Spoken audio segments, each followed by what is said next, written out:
రాబోయే కృష్ణాష్టమికి మనము ఏ ప్రసాదం కృష్ణుడికి నివేదించుకోవాలో ఈ వీడియోలో చూసేయండి. శ్రీకృష్ణుడికి కుచేలుడు ప్రేమగా అటుకుల్ని ఇచ్చాడు. ఆ అటుకుల్ని తీసుకున్న భగవానుడు సర్వం ప్రసాదించాడు. అందుకే మనము శ్రీకృష్ణునికి బెల్లంతో చేసిన అటుకుల పాయసాన్ని కానీ అటుకుల ప్రసాదంగా మనము పెట్టుకోవాలి. నివేదించుకొని ఆ శ్రీకృష్ణ పరమాత్మని కృపకు పాత్రవుదాం. సో ముందుగా ఒక గిన్నెలో 1 కప్పు బెల్లాన్ని తీసుకొని కొద్దిగా వాటర్ వేసుకొని స్టవ్ ఆన్ చేసుకొని బెల్లాన్ని అంతా కరిగించుకొని పక్కన పెట్టుకోవాలి. తర్వాత ఇంకొక ప్యాన్ తీసుకొని ఒక 2 టేబుల్ స్పూన్ దాకా నెయ్యి వేసుకొని మీ దగ్గర అవైలబుల్గా ఉన్న డ్రై ఫ్రూట్స్ వేసుకొని వేయించుకోండి. నేను ఇక్కడ బాదం వేసుకుంటున్నాను. బాదం కొద్దిగా వేసుకొని 1 నిమిషం పాటు వేయించుకోండి. వేగిపోతాయనగా మనము జీడిపప్పు కూడా వేసుకొని వేయించుకోవాలి. ఇవి వేయించుకున్న తర్వాత ఒక ప్లేట్లోకి తీసుకొని పక్కన పెట్టేసుకోవాలి. ఉంటే కిస్మిస్ కూడా వేసుకోండి. ఓన్లీ ఆప్షనల్ మాత్రమే, కంపల్సరీ ఏం కాదు.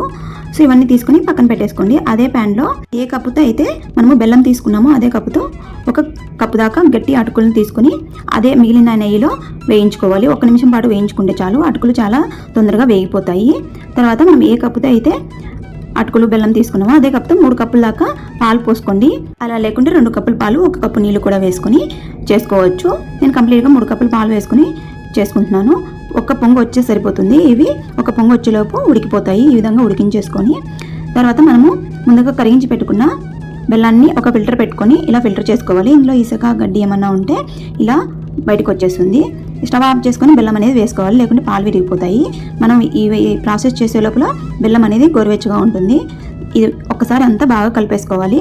తర్వాత 1 టేబుల్ స్పూన్ దాకా పొడి చేసి పెట్టుకున్న యాలకుల పొడి వేసుకొని ఇలాచి పొడి వేసుకొని ముందుగా వేయించుకున్న డ్రై ఫ్రూట్స్ కూడా వేసుకొని అంతా ఒకసారి బాగా కలిపేసుకొని దించేసుకోవడమే.